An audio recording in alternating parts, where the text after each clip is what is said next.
Sunday சமையல் வந்து பார்த்தீங்கன்னா சாப்பாடும் முட்டை குழம்பு தான். ஓகே. நெக்ஸ்ட்டு வந்து பார்த்தீங்கன்னா பாருங்க அரிசி ஊற வச்சுருக்கேன். அரிசி உளுந்து வெந்தயம் எல்லாம் ஊற வச்சுருக்கேன்.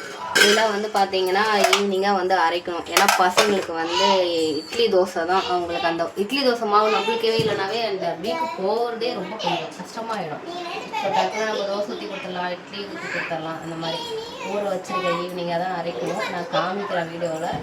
பட் இப்போ வந்து என்னன்னு பார்த்தீங்கன்னா கொஞ்சம் நட்ஸு வாங்கி வந்தோம். ஸோ அதெல்லாம் வந்து பாக்ஸில் வந்து கொட்டி வைப்போம்.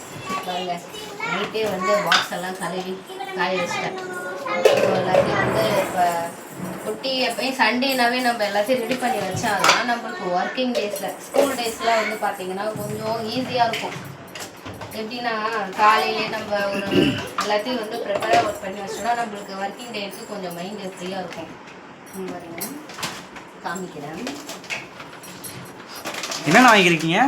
என்னென்ன வாங்கியிருக்கோம்? பாஸ்தா வாங்கியிருக்கேன். பாஸ்தாவா? பாதாம். பாஸ்தாவா? சாரி இது என்ன இது? பாஸ்தா தானே? பிஸ்தா. சாரிங்க கொஞ்சம் டங்கு சிரிப்பு. கொஞ்சம் இல்லை நிறையவே டங்கு சிரிப்பு. என்ன சாரி. பிஸ்தா. பிஸ்தா ஓகேங்களா? பாதாம். பிஸ்தா யாருக்கு? பிஸ்தா கண்டிப்பாக. பிஸ்தா பெரிய மேடத்துக்கு. பெரிய மேடம் மீன்ஸ் எங்கள் குடும்ப தலைவிக்கு பிஸ்தா.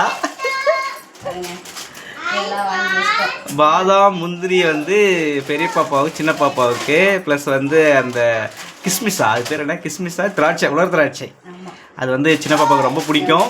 அதனால் அதை வாங்கியிருக்கோம். எல்லாமே வாங்கி வச்சுருக்கேன். இவங்களுக்குலாம் வந்து அது லஞ்சு டைமுக்கு நட்ஸ் கொடுத்து அனுப்புவோம். ப்ளஸ் வந்து ஃப்ரூட்ஸும் கொடுத்து அனுப்புவோம். பெரிய பாப்பா சாப்பிடுவாங்க, சின்ன பாப்பா வந்து ஃப்ரூட்ஸ் சாப்பிடுவாங்க. சின்ன பாப்பா ஃப்ரூட்ஸ் சின்ன பாப்பா ஆளினால் அவங்க வந்து சாப்பிடுவாங்க. சாப்பிட்றதெல்லாம் எங்கே வைப்பாங்கன்னு தெரியல. அந்த மாதிரி தான் நீங்களும் சொல்லுங்கள். கொஞ்சம் பசங்களுக்கு ஹெல்த்தியான ஃபுட்டு என்ன தரலான்னு சொல்லி கொஞ்சம் கமெண்ட் பண்ணுங்கள். நாங்களும் அதை தகுந்த மாதிரி ஃபாலோ பண்ணுறோம். ஸோ இப்போலாம் தான் வந்து எல்லாம் செய்ய ஆரம்பிச்சிருக்கோம். ஸோ கண்டிப்பாக நீங்கள் எல்லாமே வந்து சப்போர்ட் பண்ணுங்கள். சொல்லுங்கள்.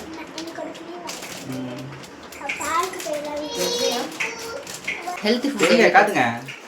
பாருங்க பாக்ஸில் கொட்டி வச்சாச்சு. எனி டைம் வந்து ஃப்ரூட்ஸ் கொடுத்தா உங்களுக்கு போரிங்காக ஆகிடுதுன்னு சொல்லிடுறாங்க பெரிய பாப்பா. ஒரு நாள் ஃப்ரூட்ஸ் ஒரு நாள் வந்து நட்ஸ். அந்த மாதிரி இது வந்து பார்த்தீங்கன்னா ஊற திராட்சை. திராட்சை எனக்கு பிடிச்ச ஃபேவரட் திராட்சை.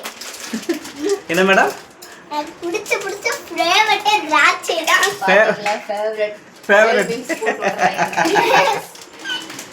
ஆக்சுவலாக இதில் விட இதில் தான் வந்து சத்து அதிகம் பிளாக் திராட்சையில். பட் ஆனால் இது விரும்ப மாட்டாங்க. அந்த இதில் தான் விரும்புவாங்க. அது கொஞ்சம் டேஸ்ட் தெரியாது. பட் ஆனால் அந்த திராட்சையில் டேஸ்ட் தெரியும். எங்கள் மம்மி வந்து பூமாதேவிக்கும் கொஞ்சம் கொடுக்குறாங்கன்னு நினைக்கிறேன். ஆமாம் பூமாதேவி யார் நம்ம வீட்டில் இருந்து? இவங்க தான். அவங்க இல்லையா? சரி ஓகே. பாதாம் நட்ஸ் பாக்ஸ் ரெடி. எடுத்துலாம் ஒர்க்கிங் டேஸ்க்கு கரெக்டாக இருக்கும். பாப்பா ஸ்கூல் டேஸ்க்கு. பிஸ்தாவை கொட்டி வைக்க பாக்ஸ் இல்லை. பாக்ஸ் இல்லை. சரி ஓகே அப்போ ரிட்டர்ன் பண்ணிடலாம். ரிட்டர்ன்லாம் பண்ண ரிட்டர்ன் தான்.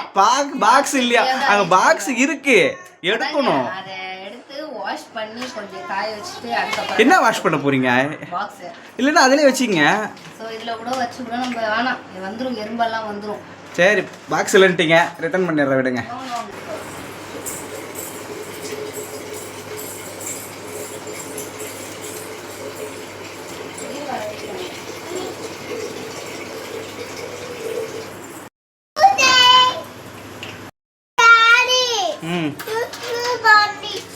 வச்சிட்டியா? சரி சரி போ. என்ன சுமதியா குழம்புக்கு ரெடி பண்ணுறீங்களா? ஆமாம் ஆமாங்க. வெங்காயத்தை கட் பண்ணிகிட்டு இருக்கேன். ஏன்னா முட்டை குழம்புக்கு வெங்காயம் வந்து சின்ன சின்னதாக இருந்தால் தான் நல்லாயிருக்கும். ஸோ அதனால் கட் பண்ணிகிட்டு இருக்கேன். கொஞ்சம் தக்காளி இந்திய பூண்டெல்லாம் எடுத்து வச்சுருக்கேன். இதெல்லாம் வந்து கொஞ்சம் மிக்சியில் அரைக்கணும்.